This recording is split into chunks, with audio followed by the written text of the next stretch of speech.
So hey everyone, welcome or welcome back to my channel and I am very excited for this video। ज़्यादातर तो ऐसा होता है कि वीडियो का टॉपिक कुछ ऐसा होता है कि मैं बहुत एक्साइटेड होता हूँ उसे बनाने के लिए, उसे शूट करने के लिए। लेकिन आज मैं इसलिए एक्साइटेड हूँ क्योंकि मैंने आई थिंक 25 दिन हो चुके हैं और मैंने कोई भी वीडियो आप लोगों के साथ शेयर नहीं करा है, कोई भी बुक के बारे में बात नहीं करी है। And I am very excited today क्योंकि आज मैं आपके साथ वो सारी बुक्स को शेयर करने वाला हूँ जो मैंने अभी तक इस पूरे मतलब ड्यूरेशन में पढ़ी अपने एग्ज़ाम्स के पूरे उस दौरान में। और बाकी की बुक्स जो हैं वो उनके ऊपर सिंगल सिंगल वीडियोस हैं मेरे चैनल पे क्योंकि वो इतनी अच्छी थी कि वो एक सिंगल वीडियो डिज़र्व करती थी। वैसे तो इस वाले पाइल में भी कई सारी ऐसी बुक्स हैं जो एक सिंगल वीडियो डिज़र्व करती हैं, but without any delay let's talk them in this video। The first book is a fantasy, which is a fantasy series which is so popular and everyone around I think have been read this book already क्योंकि इतनी popular है, इतनी ज़्यादा लोगों को पसंद है I think. और मुझे भी उसकी पहली बुक बहुत पसंद आई और I am definitely going to continue the series. The book is Shatter Me by Tahereh Mafi, जो डेफिनेटली एक बहुत ही अच्छी फैंटेसी बुक है because this is basically a young adult fantasy series जो बेसिकली जूलियट के जर्नी पे based है। ऐसा मुझे पहली बुक के हिसाब से लगा, अगर मैं गलत हूँ तो आप मुझे करेक्ट कर सकते हैं।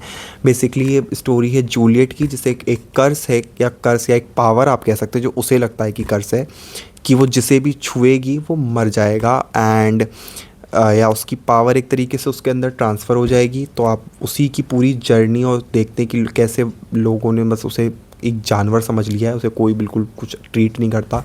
और ये सेटअप है एक ऐसे फैंटेस्टिकल वर्ल्ड में जहाँ पे ना साफ़ पानी है ना साफ़ हवा है, सारी चीज़ें तबाह हो चुकी हैं किसी चीज़ की वजह से नहीं, इंसानों की वजह से। जो फ्यूचर है जो हम लोग प्रिडिक्ट कर रहे हैं अभी से कि गर्मी और इस पोल्यूशन और इस सब ग्लोबल वार्मिंग की वजह से जो फ्यूचर में होगा, तो वही इस बुक में है।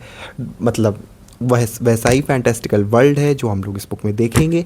एंड ये बुक बहुत ही ज़्यादा मज़ेदार थी, बस मैं यही कहूँगा, मुझे बहुत पसंद आई। मैं ज़्यादातर फैंटेसीज़ पढ़ता नहीं हूँ बट मुझे डेफिनेटली ये बहुत अच्छी लगी and I am definitely going to check out the other books in the series। My final rating for this book is 4.5।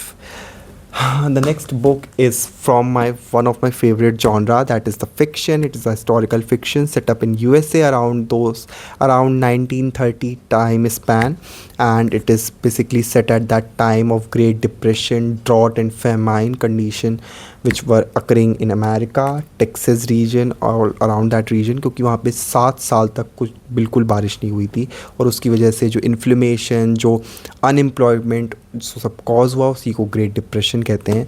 And ये स्टोरी आपको एक एल्सा के पॉइंट ऑफ व्यू से देखने को मिलेगी, जो एक मदर है, एक वाइफ है, एक डॉटर इन लॉ है, वो कैसे अपनी पूरी फैमिली का टेक केयर करती है, देखती है कि वो इस पूरी सिचुएशन से बाहर निकल सकें। 7 साल तक आपको लग रहा होगा, छोटा लग रहा होगा, बट जब आप इस बुक में आप पढ़ेंगे तो आपको समझ में आएगा कि बारिश भी एक बहुत ही बड़ी चीज़ है और कैसे वो कितना बड़ा इशू क्रिएट हुआ उस पूरी वजह से। और ड्रॉट आपके जीवन का एक ऐसा नेचुरल डिज़ास्टर होने वाला है जो आप कभी नहीं चाहेंगे किया है क्योंकि आप इस बुक के में पढ़ने के बाद दिमाग ख़राब हो जाएगा।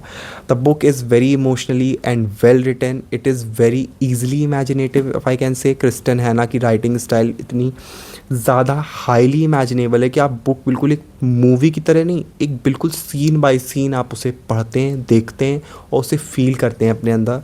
That's just I want to say. The final rating for this book is 5 star. इसके अलावा आपको लगता है कि कुछ ऐसा है तो आप प्लीज़ पढ़िएगा। It has some trigger warnings but not that much and please do check out this book, please। I am going to read more Kristen Hanna books now। The next book is a cozy fantasy and I have read this book in a 1 to 2 second settings क्योंकि ये 100 से 125 page की book है।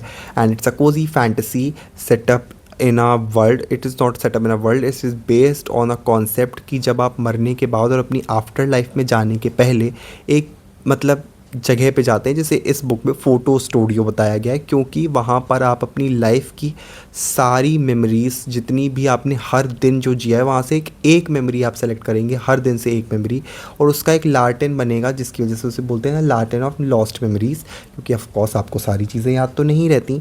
And that's I think आपको ये concept बहुत ही interesting sound कर रहा होगा, और ये है भी, ये बुक बहुत ही इंटरेस्टिंग है, but in a very simple, very cosy and very comforting way. अगर आप बहुत ही गोरी थ्रिलर्स और फिक्शन कैरेक्टर्स जो बहुत ही कॉम्प्लेक्स है उन्हें पढ़ के थक चुके हैं, तो please do check out this book, the garden of lost memories by Sanaka Hiraki. Final rating for this book is 4.5. The next book is a thriller, and I have read, this is from my favorite author, and this book is basically story of Anna and Jack, जो ex husband and wife हैं। वो अपनी life में move on कर चुके हैं। एना एक journalist है, जैक एक पुलिस ऑफिसर है, और सडनली उन्हें पता चलता है कि उनके होम टाउन में एक मर्डर हो गया है। तो एना जाती है वहाँ पे उसे कवर करने, क्योंकि वो एक जर्नलिस्ट है। जैक वहाँ जाता है क्योंकि वहाँ पे वो वहीं पे एक पुलिस ऑफिसर है, उसी टाउन या जो भी विलेज टाउन आप कह सकते हैं। एंड उस पूरे उसमें कैसे वो दोनों इन्वॉल्व हैं उस पूरी चीज़ से, और उसके आगे जो मेस क्रिएट होता है, ये एक बहुत ही डुअल पीओवी बुक है जो आपको बहुत ही मज़ा दिलाएगी। आप हर कैरेक्टर पे शक करेंगे, and that was what is the speciality of Alice Feeney. There is never a black, there is never a white, there is always a grey character. Like वो ग्रे होते हैं, वो बिल्कुल अच्छे नहीं हैं, वो बिल्कुल बुरे नहीं हैं, they are grey, they are humans, they are not like fiction character जो गलती ही नहीं कर रहे हैं, भगवान पता नहीं भगवान ही ने आके बनाया है, बिल्कुल ऐसे कैरेक्टर्स नहीं होते। वो रियल कैरेक्टर्स हैं जो गलती कर रहे हैं, जो कुछ ऐसी चीज़ें कर रहे हैं जो आपको नहीं करनी चाहिए।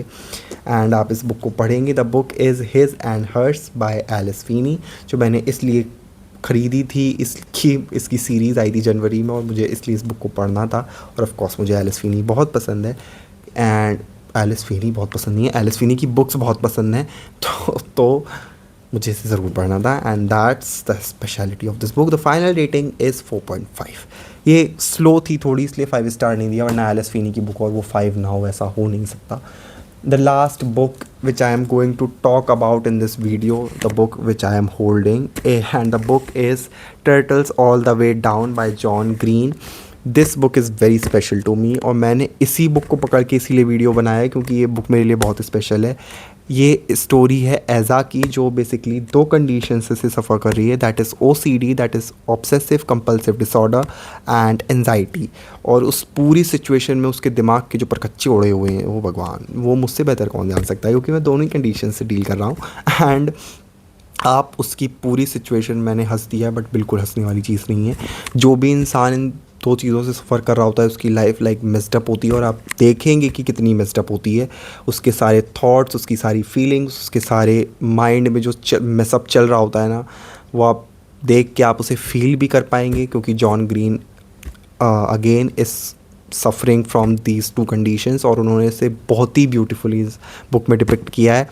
The final rating is 4.5. 5 ये इसलिए नहीं क्योंकि प्लॉट में इतना कुछ दम नहीं था। बेसिकली द प्लॉट इज़ एज़ा एंड डेजी आर 2 फ्रेंड्स, और उन्हें एक दिन पता चलता है कि उनके शहर का एक बिलियनियर गायब हो गया, जिसके ऊपर कुछ चार्जेस लगे करप्शन के, एंड वो उसे ढूंढने निकल जाते हैं कि उसे ढूंढ लेंगे तो उनकी लॉटरी लग जाएगी। और उसी पूरे उसमें कैसे आप बस एज़ा की जर्नी देखते हैं कि उस पूरे उसमें भी कि कैसे वो परेशान है, कैसे वो अपने थॉट्स में ही जूझी हुई है। एंड आई थिंक अगर आपकी फैमिली में किसी को भी ये 2 कंडीशंस हैं, तो आप प्लीज़ इस बुक को पढ़िए और समझिए कि इतना आसान नहीं होता है किसी चीज़ को छोड़ना। Do check out this book. That's it for this video. If you love the video, do press the like button. If you just have read any of this book, to do check out, let me know in the comment section. और अगर आपने नहीं पढ़ी है तो please आप मुझे बताइएगा कि आप इनमें से कौन सी बुक पढ़ने वाले हैं। एंड अगर आपके पास कोई रिकमेंडेशन है तो प्लीज़ उसे कमेंट सेक्शन में ज़रूर दीजिएगा।